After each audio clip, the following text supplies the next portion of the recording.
Bien, amigos, pues aquí os presento el control sobre la seguridad físico-abusiva, sobre el temario que acabamos de ver.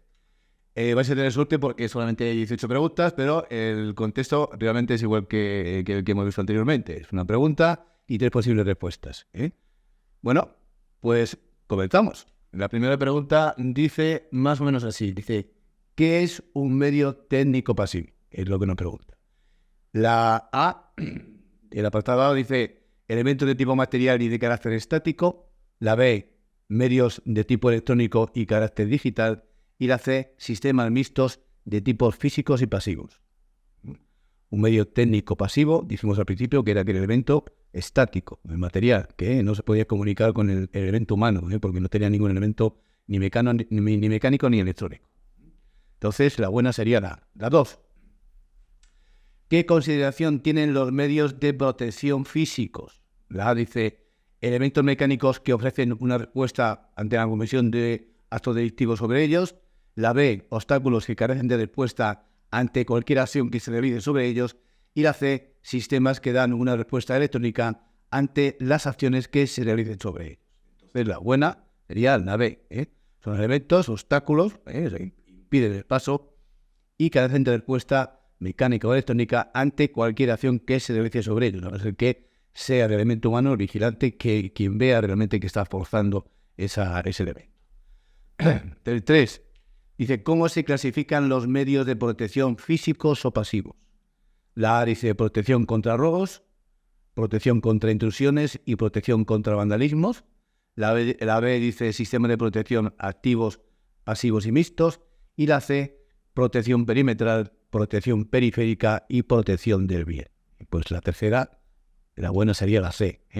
Los elementos de seguridad física o pasiva se dividen en 3. Protección perimetral, protección periférica y la protección del bien. La 4. ¿Dónde se encuentran ubicados los medios de protección física perimetral en una instalación? Protección física perimetral de una instalación. La A dice en los accesos a las zonas edificadas de la instalación. La B dice alrededor de la zona instalada de la instalación protegida. Y la C en las zonas exteriores de una instalación. Pues si es una protección física perimetral, pues estará en el perímetro, en alrededor de toda la instalación protegida. La buena es la B. La 5 dice, ¿dónde se encuentran ubicados los medios de protección física periféricos en una instalación? La A dice, en los accesos a las zonas edificadas de la instalación, alrededor de toda la instalación protegida o en las zonas exteriores de la instalación. Pues si es protección periférico, estará en la A, en los accesos, en los huecos existentes, en los accesos al interior de la zona controlada. La 6. ¿Qué diferencia a los elementos de protección del bien del resto de elementos de protección físicos? La A dice, nada, todos ellos tienen el mismo fin de proteger la instalación y por dentro y por fuera. La B dice que se encuentran alrededor de las instalaciones que se protege desde su interior. Y la C, que en su interior se encuentran los objetos con más riesgo de sufrir daños en la instalación que se protege. Pues bueno, pues esos elementos de protección del bien realmente es lo que comentamos, con cajas fuertes, con cámaras acorazadas, habitaciones del pánico. Pues en él acoge lo que queremos proteger. Entonces, la pregunta correcta sería la que determina la C. La 7 dice, la capacidad de un elemento para resistir la ruptura o los intentos de entrada forzada utilizando la fuerza física o con ayuda de herramientas en una zona o área protegida se denomina A, efracción, B, refracción y C, restitución. Pues la efracción, acordaros que hay una normativa de la Unión Europea que la regula y la define. La 8 dice, una cámara acorazada, como mínimo, ¿qué clase de resistencia tiene que tener los elementos de seguridad física que lo integren? La dice RC2, la B RC4 y la C RC6. Dice como mínimo. Como mínimo sería RC6. Acordaros el diagrama que vimos al final. RC6 y RC7 es protección acorazada. La 9. ¿En qué categoría se dividen los cristales blindados? A, resistencia de arma de fuego al choque y explosivos. B, resistencia de armas de fuego, efracciones y explosivos. Y la C, resistencia de armas de fuego, agresiones físicas y explosivos. Bueno, pues la buena sería la C, cristales antibalas, antivandalismos y explosivos, antiexplosiones. La 10. ¿Qué grado de resistencia balística como mínimo tiene que poseer un cristal blindado para impedir el paso de un proyectil de 9 milímetros?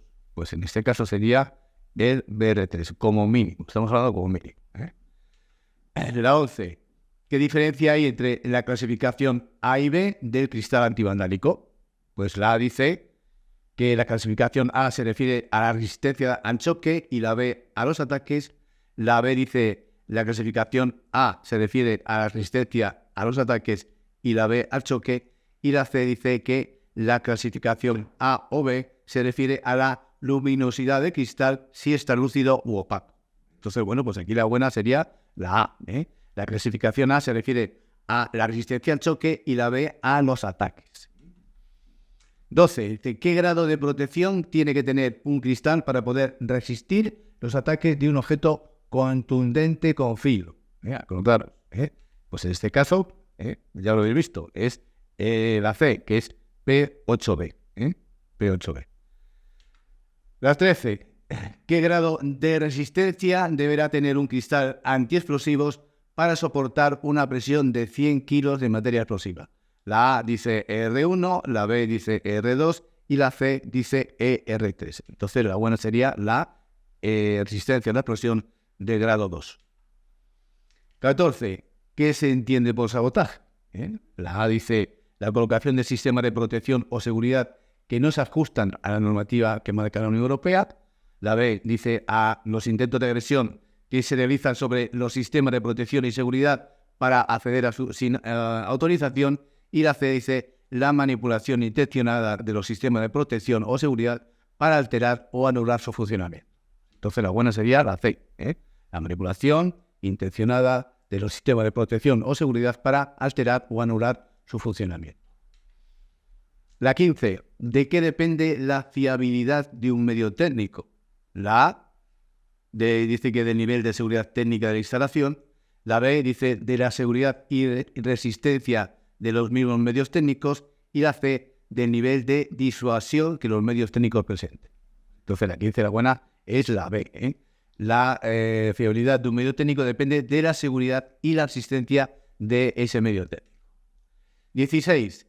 ¿A qué nos referimos cuando hablamos de seguridad de un medio técnico? La A dice a la capacidad de los medios técnicos de resistir los intentos de ruptura mediante medios no destructivos. La B dice que a la capacidad que tienen esos medios técnicos de impedir y evitar los sabotajes. La C dice que a la capacidad de esos medios técnicos de evitar agresiones mediante la manipulación. Entonces la buena de la 16 será la A. Cuando hablamos o nos referimos a la seguridad del medio técnico, es a la capacidad de ese medio técnico de resistir los intentos de ruptura mediante medios no destructivos, a través del paso del tiempo, de los cambios climatológicos y cosas de estas. 17. ¿A qué nos referimos cuando hablamos de resistencia de un medio técnico? La A dice a la capacidad de ese medio técnico de resistir los intentos de ruptura mediante medios no destructivos. B, a la capacidad que tienen estos medios técnicos de impedir y evitar sabotajes. Y la C, a la capacidad de cada uno de estos medios técnicos de resistir su forzamiento por medios destructivos. Entonces, si antes hemos dicho que en la 16 que era la A, pues esta sería la C. La resistencia, la capacidad de ese medio técnico de resistir su forzamiento o su ruptura para que se pueda pasar por medios destructivos. Y luego ya por último la 18, dice a partir de qué conceptos determinamos la vulnerabilidad de los medios técnicos de protección de seguridad física en una instalación. A dice que a partir de las especificaciones técnicas de construcción y montaje, de distribución de dichos medios técnicos. La B dice que a partir del estudio de cada uno de los elementos de seguridad que van a integrar el sistema de seguridad. Y la C a partir de la seguridad y resistencia del más débil de los elementos que lo componen. Bueno, pues la 18, la pregunta acertada, la respuesta acertada sería la C. A partir de la seguridad y resistencia del más débil de los elementos que lo componen. Bueno, amigos, pues espero que os haya ido bien el cuestionario, este pequeño control, y nos vemos en el siguiente temario. Hasta la próxima.